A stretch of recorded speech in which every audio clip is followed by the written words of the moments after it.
जो अनुभव मी ऐकला तो माझ्या आयुष्यात मला हादरवणारा अनुभव होता. म्हणलं काय होते तुम्हाला? ते म्हणले बांधीचा प्रकार आहे सर. म्हणलं शरीर बांधी, म्हणजे सेक्स बांधीचा जो प्रकार असतो की 1.5 वर्ष झालं माझं शरीर जे आहे ते माझ्या मनाविरुद्ध एक अदृश्य शक्ती येऊन ते उपभोगते.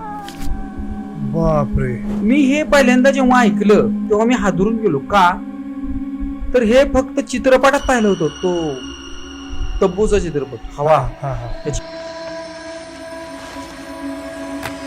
हे कसं काय शक्य आहे? रिअल लाईफ मध्ये शक्य नाही वाटत. माझ्या नवऱ्याबरोबर जेव्हा संबंध येतात तर तो व्यक्ती 1 महिना आजारी पडतो. त्या म्हणाल्या की मला 1 जणांना मदत करायचं आश्वासन दिलं, तुम्हाला माझ्याबरोबर तो विधी करावा लागेल आणि नुसती ते गोष्ट करून नाही तर त्याची तुम्हाला 1-1.5 लाख रुपये फी द्यावी लागेल.